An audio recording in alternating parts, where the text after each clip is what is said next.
Well, hey there, folks. Welcome back to my YouTube channel. Glad to have you here today. Well, I wanted to talk to you about the idea of social distancing.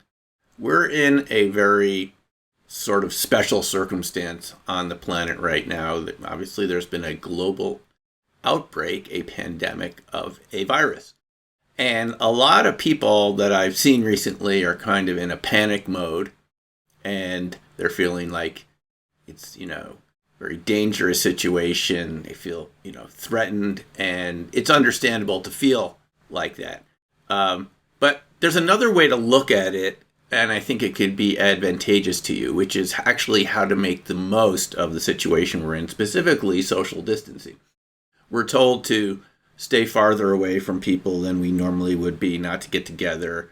Where I am here in Boulder, everything is shut down, probably like the way where it is where you are. And I'm used to working in coffee shops a lot. I like to walk around and bike around a lot every day, and I'm constantly going from one coffee shop to another to do my work. And I can't do that right now. And moreover, all the places that have live music at night and stuff like that, it's all gone. So I'm having to adapt my daily routines just like you are. But I think we can actually use this in a way that's advantageous. It's a chance to break our routines, to change the way that we normally live. And there's a feeling you probably have, like I have. You want to kind of get back to that sense of certainty that you had just a couple weeks ago. And we can't. We can't get back to that certainty because we don't know what's going to happen next. We don't know about the fatality rate and the casualties that will be involved from the virus infection, which hasn't reached a peak in many countries yet. So we don't know what life is going to be like in a few weeks. And that probably bothers you if you have this feeling of kind of anxiety and a sense of stress about it. But it actually can be good to get away from a sense of certainty. When we do remote viewing, resonant viewing, like I like to call it, you have to give up that sense of certainty for a few minutes, half an hour while you're doing your remote viewing session. And you have to get rid of that certainty because you need to allow other signals to come in. If you're too certain, you won't be open to those intuitive impressions that you get from your subconscious mind.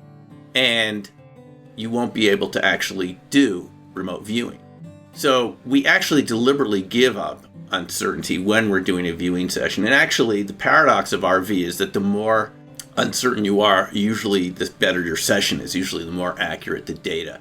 So by analogy, we could be doing the same thing with that sense of uncertainty we all have now, which is to think different thoughts and allow different impressions and signals to come in from our awareness that we're normally blocking out. We all have these routines that we have every day in one way or another. And while we don't have those routines right now, because those of us, if you work, you can't go into work right now, you can't go to your favorite coffee shops and all of that, you have to have a different routine. Now, depending where you are, you could be going outside more and taking longer walks, spending more time outside.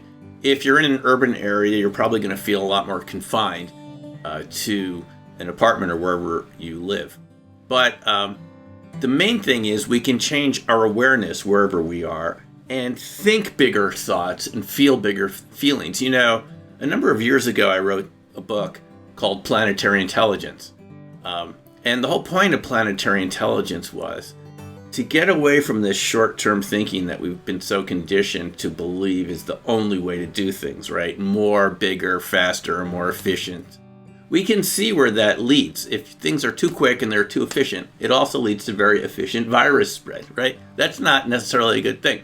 So there's a paradox of this kind of more, faster, better mentality that we've all become accustomed to in modern times, which is that while it seems to create this sort of strength and feeling of invincibility, we can just see how vulnerable it makes us all when something unexpected shows up that also moves through the system very quickly.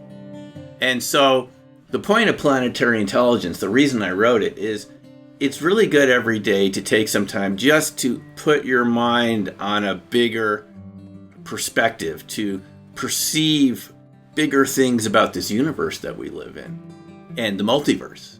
Normally, we're so focused on short-term, small things that have to be done right away, this kind of just-in-time, nanosecond culture that's been created by Silicon Valley.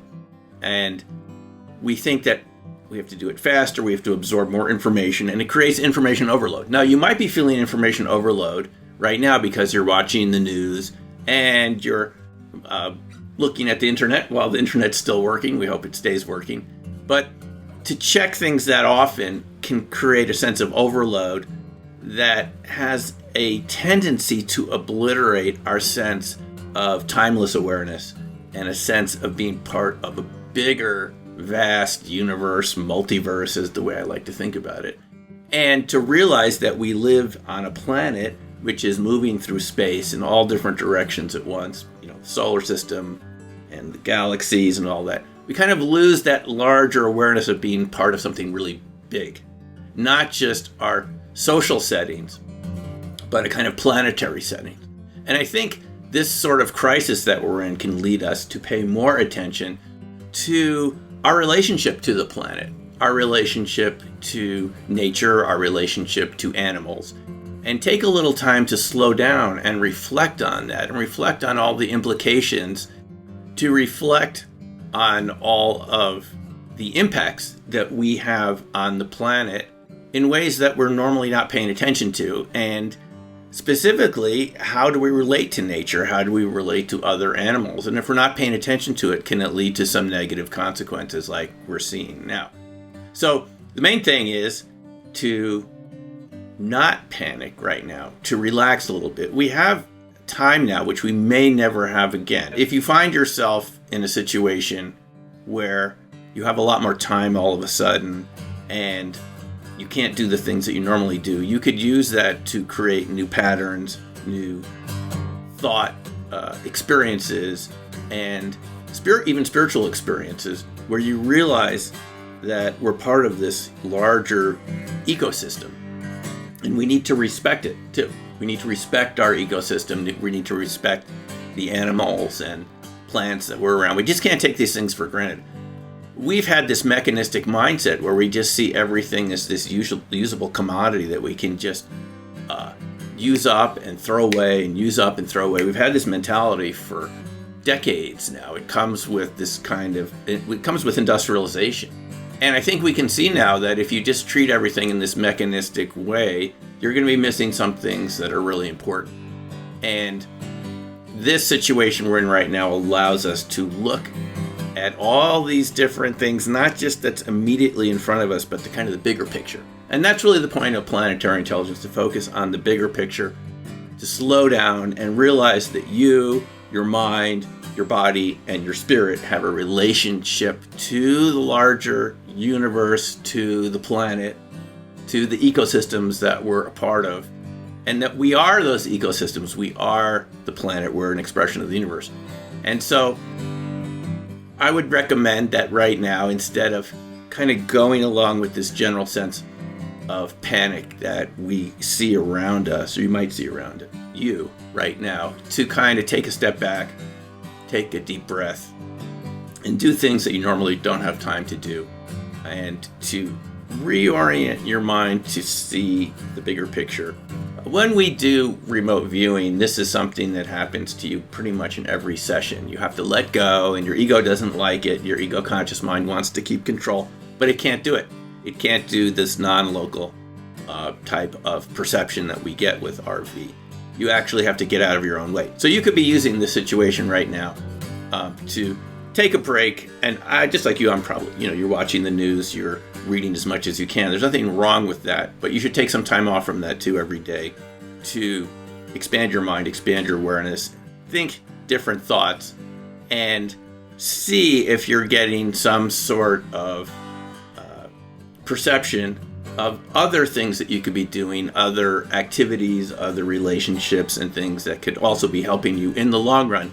Things that you normally wouldn't have time to be thinking about if you were involved in everyday life the way it usually is.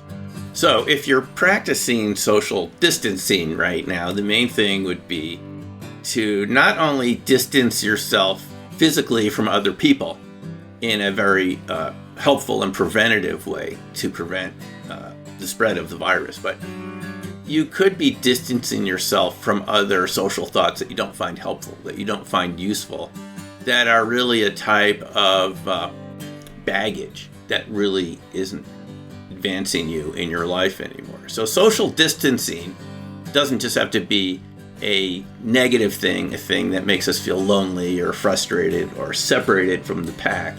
We could also distance ourselves from old beliefs, assumptions, and mindsets that we really don't find helpful anymore. So that's my thoughts, and of course I'm happy to hear your comments. Please put them in the box below. And thanks for watching. We'll talk to you again soon. Take care for now, and bye.